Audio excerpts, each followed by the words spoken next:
Hello, everybody. Happy Thursday. The bank holiday weekend is almost upon us. The sun's shining.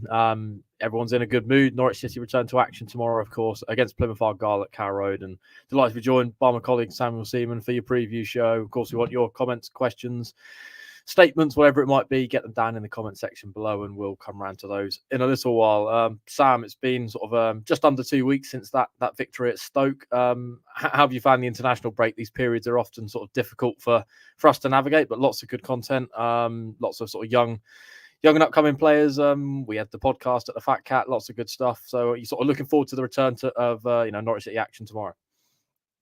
Yeah, I'm looking forward to it. I think it's felt like a well-paced break, actually. Normally, I either want it to go on a little bit longer and I'm happy to have a bit of a break, or I'm really desperate for the football to get back. But I feel like it's come along at a good time. Obviously, it's 1 day less than we'd normally have from an international break. And as you said, I think, without blowing our own trumpet too much in terms of the amount of content that there's been and the amount of things that we as journalists can get stuck into, I think there's been plenty. So, the time has probably gone a bit faster than a lot of international breaks do. And I think for Norwich City fans, that's only a good thing, given how well, obviously, things have been going at the moment. But yeah, you mentioned that podcast. Always nice to spend my working hours in the pub. So, I didn't mind that. It was wasn't too bad at all.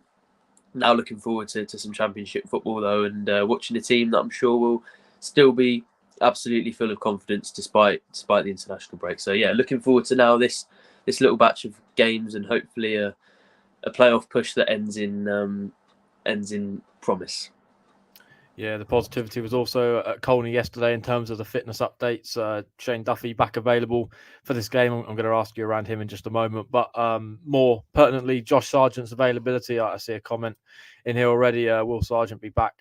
Is his ankle still tweaked? I mean, David Wagner sort of used a lot the words along the lines of he's going to be available in the matchday squad. I think Norwich have obviously got to navigate a path for him, given there's 3 games in 8 days. You know, we know the kind of history of injury there and kind of having to manage him and his workload. So with that, Sam, how do you see him being involved tomorrow? Do you think he's going to be there from the start or off the bench? I mean, given sort of the games coming up, I suppose sort of the other side of Plymouth, they feel maybe slightly bigger, and Josh Sargent's importance might be more valuable in those 2 games. Yeah, I think it depends how you look at it, really. The way I spoke about it on Tactics Ball this morning was that, yes, Leicester are a more difficult game, and that feels like one where you probably need Josh Sargent a little bit more. But to be honest, they go to Leicester and they could lose that game with or without Josh Sargent. And, there would be no great shame in that. Of course, Leicester, although they have had a little bit of a blip in the last few months, are still obviously a very, very good team at this level. Will still face Norwich as quite significant favourites. So it depends how Wagner sees it. Does he want to rest Sargent and use him for Leicester when they might need him more, or does he want to use him in a game which everyone knows is a real opportunity for Norwich to go and get 3 points on the board, and then maybe sacrifice him for a game where, if they got a point with or without him, that would be a fantastic result. I think there is an interesting balance to strike. As you said, there's that Ipswich game looming fairly close as well. And although it feels like the Plymouth-Leicester dimension is the sort of real one, you have to remember it's only 5 days between, obviously, Monday and Saturday. It's an early kick-off on Saturday, and everybody knows the magnitude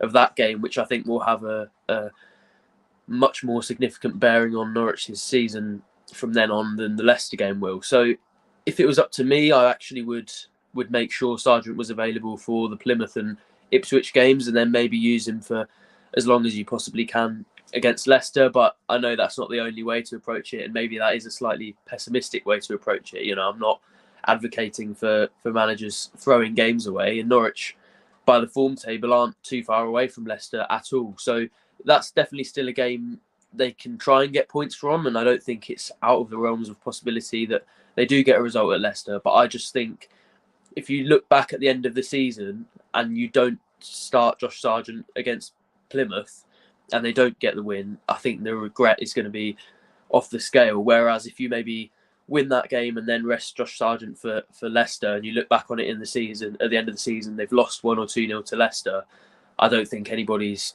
going to be saying if things didn't go especially well, that's where sort of promotion or the playoffs were lost. So if it was up to me, I would prioritise Plymouth and Ipswich. But I'm interested to see what sort of balance Wagner strikes, because coming off this obviously international break where he's had to work on his fitness, there's definitely an interesting and quite delicate dimension there. Yeah, huge boost having Shane Duffy back available. Had a bit of a nightmare down at Home Park in September, October time. A game I'm sure he'll be quick to erase from the memory. But given kind of the form of Jakob Sorensen at centre back in recent games, Sam, and kind of his importance in those couple of victories, Ben Gibson seems to be back to his best. We've sort of seen the Ben Gibson of old, really. Grant Hanley, of course, not available, still sort of working to his own personal sort of schedule that Norwich have got in place for him to try and get him back to the explosive Grant Hanley we all know. So how do you see David Wagner approaching the centre-back dimension tomorrow? Do you see Shane Duffy coming straight back in and Jakob Sorensen dropping out? I've seen a few people maybe make the argument on social media that Duffy might be a better option for the King Power on Monday, given the quality of Leicester, and Plymouth, of course, will come to Carrow Road probably hoping to hold out for at least a draw. Maybe Sorensen's ability with the ball might be useful in helping Norwich get up the pitch. That's exactly the dimension I was going to come on to, really. It's similar to that Sargent debate, just in terms of you've got two players there that you can utilise across those two fixtures. And Shane Duffy, obviously hasn't been a super long-term injury, but he has been out for a little while. He is, I think, is he 32 now? So, he's not a spring chicken in terms of recovery and being able to maybe play those games in short order. But we know how much Wagner trusts Duffy. There has definitely been games where he's played weekend again, and he's done that a few times, I think, this season. So just based on how Wagner's used him this season, I wouldn't be surprised at all to actually see him straight back in the starting 11. But I think it is a very marginal call because of how good Sorensen has been at centre-back. And as you say, that tactical element is a really, really important element, because when you've got backs against the wall, probably against Leicester, and you need some more last-ditch clearances, you need some better timing of challenges and some late interventions, probably in your own box. I think Duffy is the man for that. And I actually remember against Leicester, I think he had a pretty good game, although they lost 2-0. I think I said to you jokingly in the stand at the time that he looked like Prime Baresi. So actually that is the sort of game that I think tends to suit him. And then, as you said, in ball possession, there's no doubt for me, and I don't think for Wagner either, that Sorensen is more capable on the ball, maybe even the most capable on that right side of defence.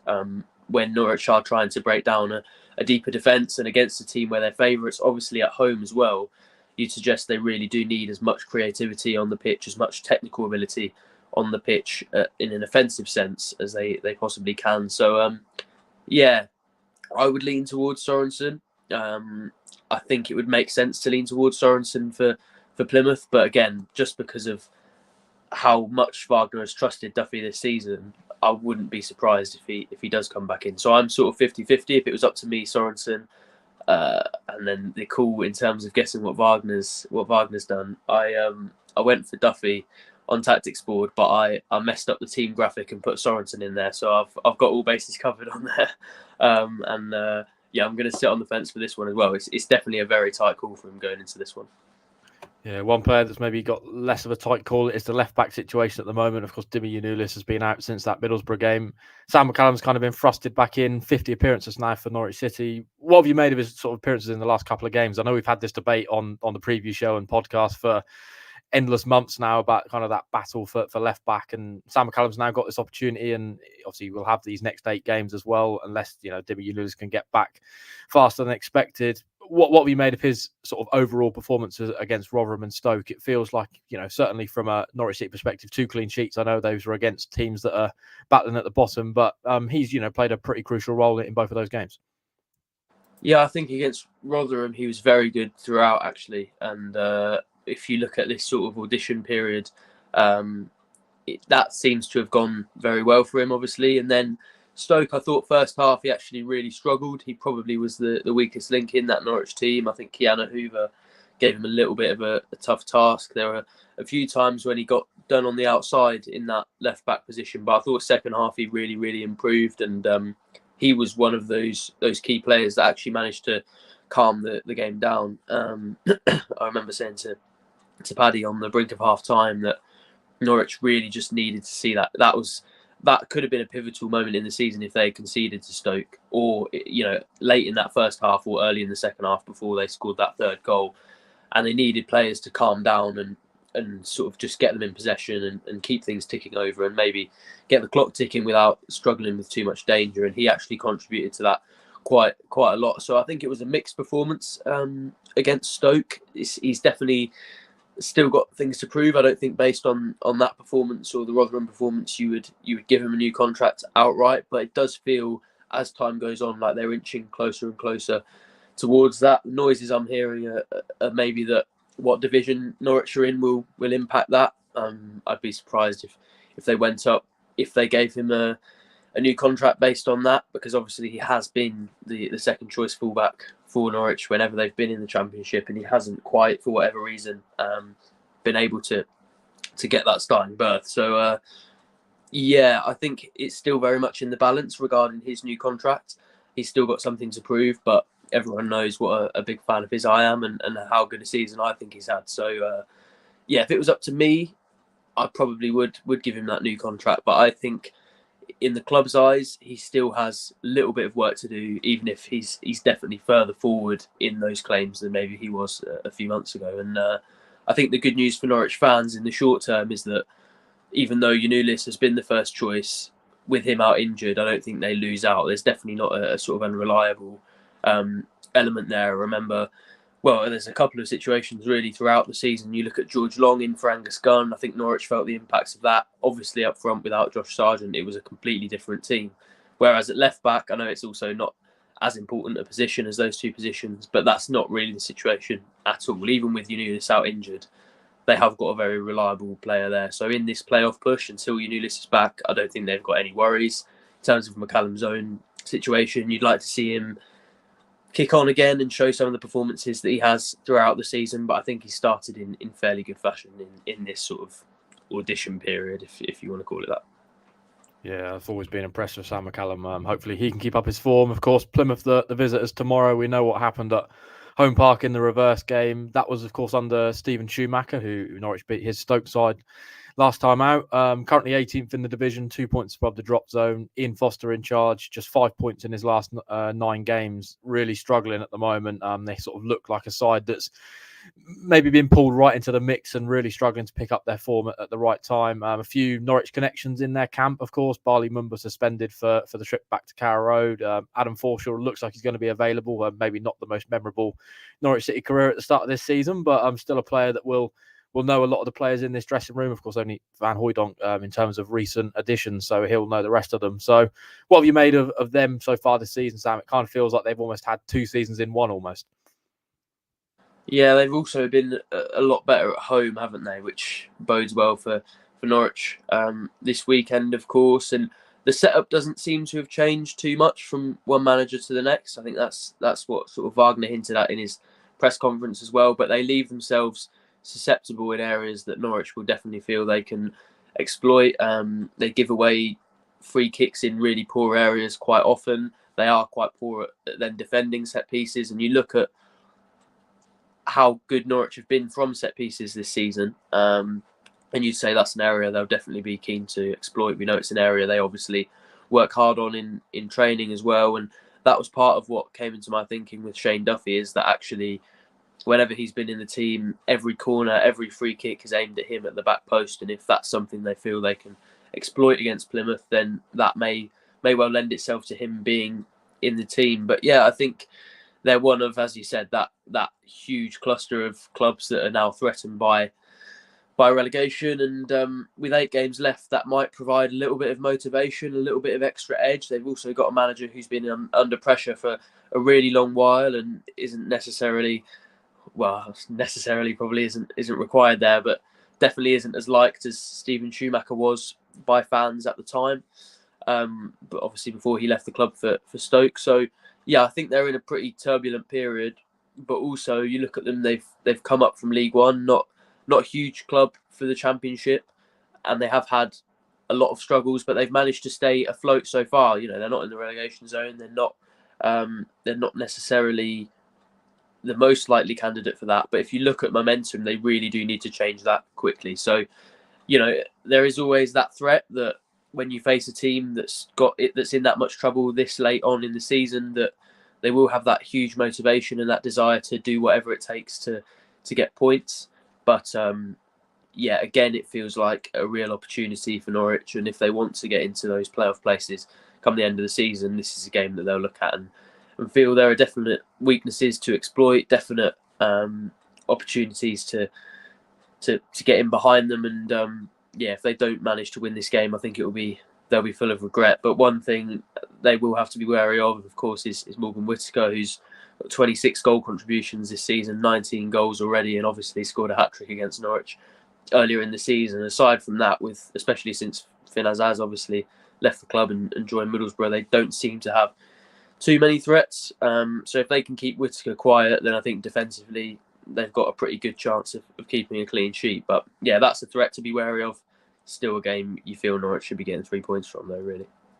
Yeah, lots of content in terms of the Plymouth end on Terrace Talk this week, and Argyle Life, who I spoke to, is in the comments section. Aaron, he's actually based in Norwich, but a Plymouth Argyle fan, so got a lot more on the line maybe than the stereotypical Norwich and Plymouth fans for this weekend. Probably not many sort of have that level of connection.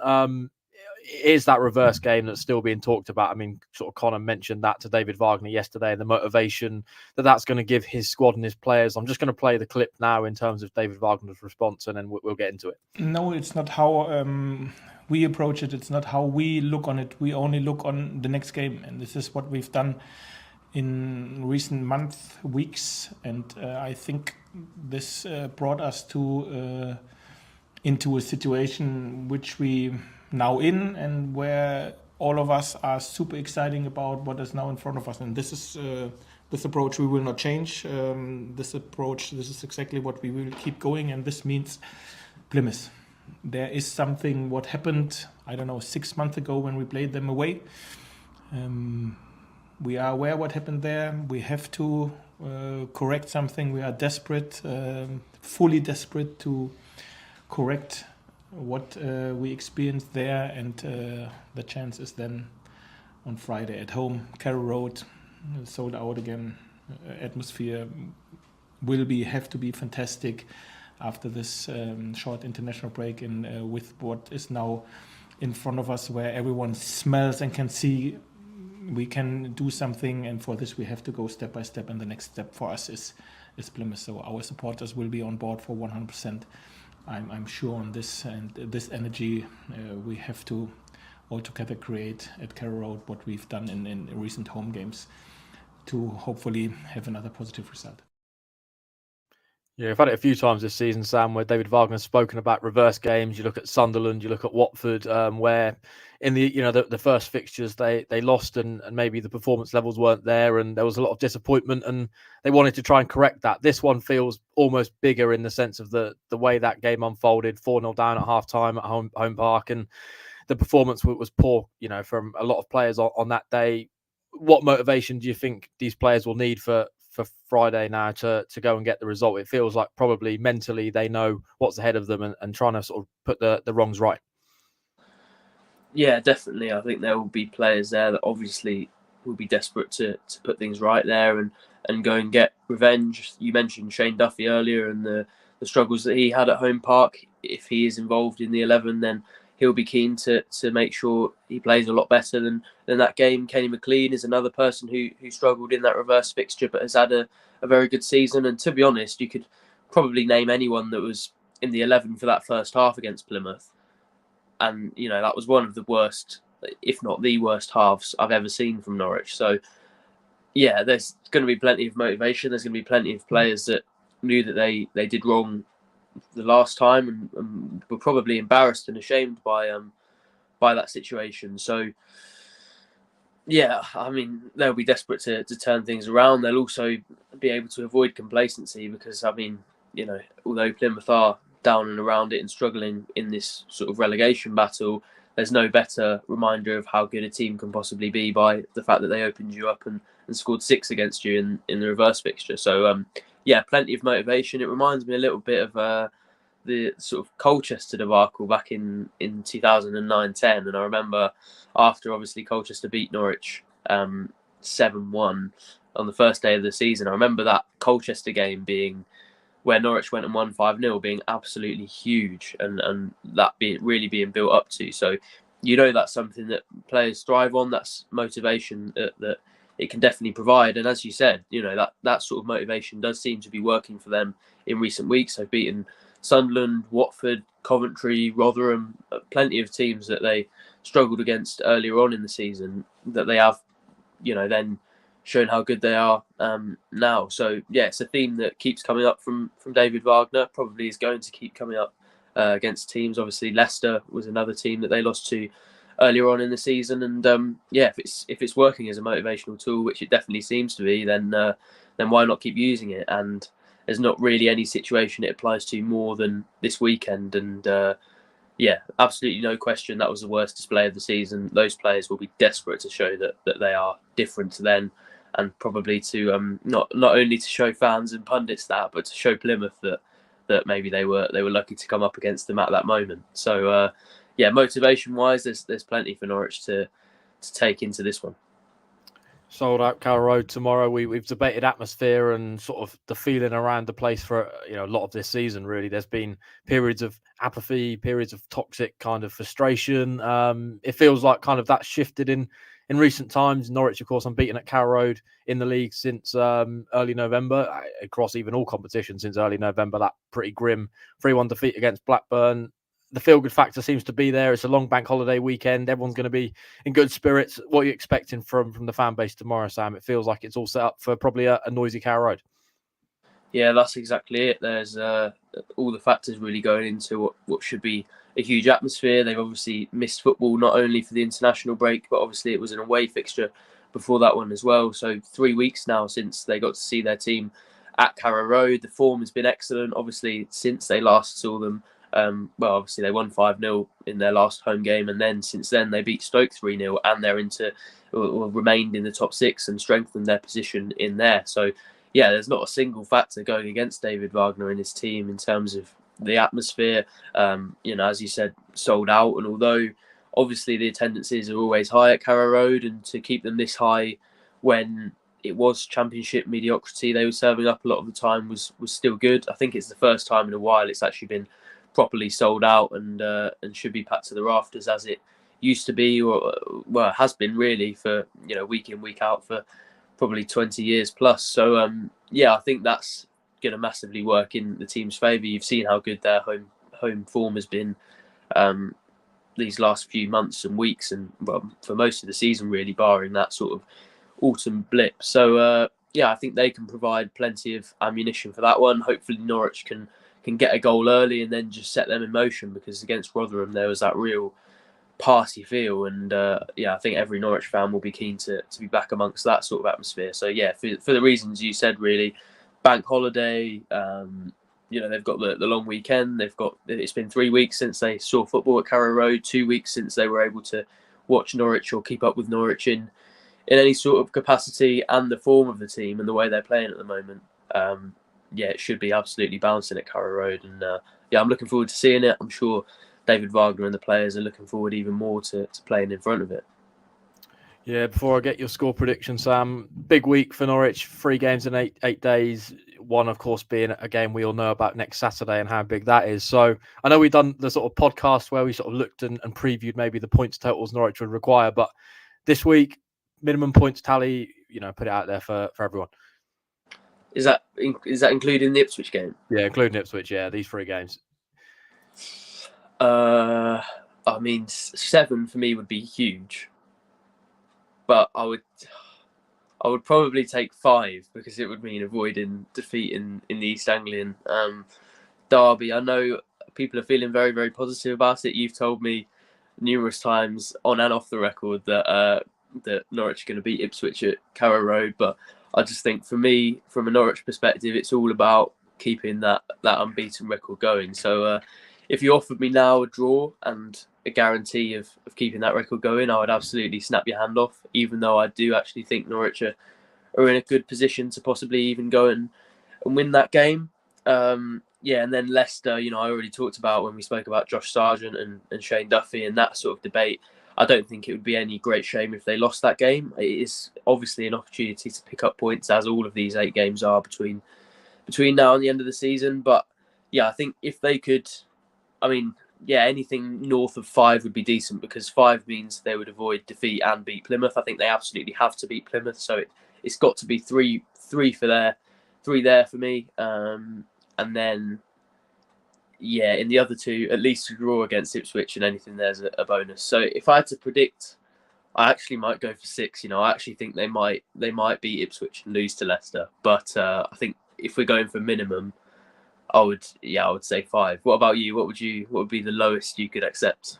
Yeah, I mean, ideally, in an ideal world, I want them to get 6 this week. I think that would pretty much put them in the box seat, and I think that would be completely in their own hands. I see a comment here on YouTube, maybe take a loss or a draw in one game to guarantee a win in the other 2, and I think that's kind of the mindset that I have. I think if Norwich have got a full strength 11 Josh Sargent available and fully firing it in 2 games, I think that's probably going to be key to picking up the points. I mean, 5, a 5 would mean they're unbeaten, and that would still be a great return. I think anything less than that, and you maybe start to see Hull, Coventry, Preston pull themselves a little bit more back into the race, and that probably heats up the pressure a little bit. So 6 would be good. Both the home games, I think, is where my thoughts and feelings are, and anything at Leicester would be a huge bonus. A few comments and questions we'll get into. What have we got here? We've got Argyle Life, which is Aaron from Norwich. I'm usually optimistic. However, as I said on Terrace Talk, if Norwich want this, they'll have it. We look a shadow of our former selves. Adam Forshaw will be available there. That's going to be interesting to see him back at Carrow Road. Matt, hope you're well. My first game of the season coming up from High Wycombe, which is near the mighty Beaconsfield Services, which I mentioned in a recent podcast. I couldn't remember which one it was, and Matt was quick to point it out. And I think that is unrivaled in terms of the best service station in England. So anyone that's into the service stations and heading towards Wycombe, that's the place to go. Few score predictions here. Peter on YouTube saying 3-0 Norwich. I've seen a 4-0 Norwich from Ollie here on Facebook. Lots of positivity there, Sam. Clean sheets, lots of goals. Do you see it being a sort of familiar theme there to the 2 people I've just pulled up?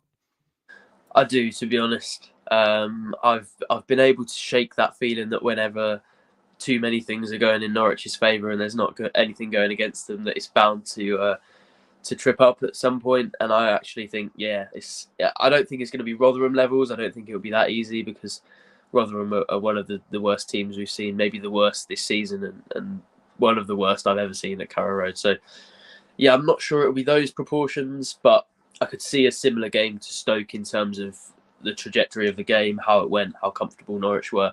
Although I think it'll be slightly more based on them trying to break a defence down and having to be creative. But especially with this formation they've used recently, and the fact that they've got Sarah in that advanced position, but maybe not necessarily as a sort of striker where he maybe can't get on the ball too much. I think that position off the right actually looks perfect for him. I think he can get involved in the game. You look at the other talent they've got in there, Sargent. Obviously, Barnes works very well with him as well. Sainz in there. If they can get Nunez fit to start, I mean, the number of ball players they've got in that team, and I haven't even named all of them, the number of creative outlets they've got, I really feel that they could be on course for, I was going to say 3-0, but with Morgan Whittaker on the pitch, I don't think you can ever guarantee a clean sheet. So I think 3-1, which, although it wouldn't be a clean sheet, I think everyone would be happy with. And I think it'll be fairly comfortable. What about you? Yeah, I'm sort of feeling quite similar, to be honest. Elliot Pearson going for a 4-1 Norwich. I think Norwich have enough quality. You mentioned kind of Plymouth's threats there. Morgan Whittaker, Ryan Hardy, of course, is still a capable striker at Championship level. Scored quite a few goals this season, but I think given kind of Norwich's upturn in form, it's at Carrow Road, the fortress that it is at the moment. I think kind of that motivation that we spoke about, and in the players' heads for trying to sort of put the wrongs right from that reverse game at Home Park. I think Norwich will have enough to get over the line. I'm going to go for you said 3-1, so I'm going to have to go for something different. I'll go 3-0. I'll go for the clean sheet.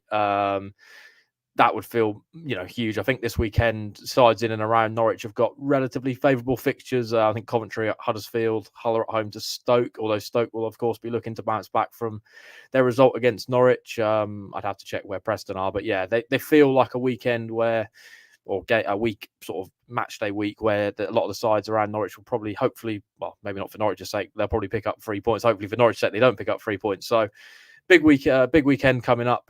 Peter going for a win against Plymouth. Leicester won't win, and win against Ipswich, which is kind of my mindset. So let's hope that's all correct. With that, I think we'll sign off and go and grab some lunch. Thanks for joining us, of course. This lunchtime, lots of great content across our channels at the moment, sort of previewing this trip, this home game against Plymouth. First and foremost, you got Sam's most recent Tactics Board video, sort of starting 11, looking ahead to what David Wagner might pick tomorrow. I spoke to Aaron from Argyle Life, which of course has been popped up a few times on this podcast. Lots of insight there into the season that's unfolded at Home Park down there in Devon.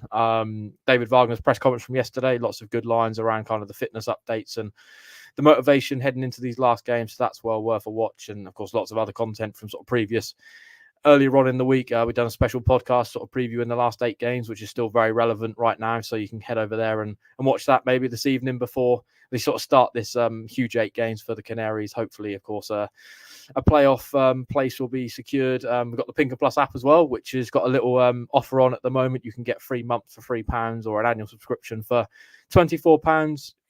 Definitely worth checking out. I think that's very good value for money, as we've kind of proven, hopefully, to people during the international break. Lots of content that's been well worth reading and watching. So with that, I think we're going to sign off. Let's hope for 3 points, sunshine, a good atmosphere at Carrow Road tomorrow, ahead of 2 huge games as well next week for the Canaries. Thanks for joining us, and we'll see you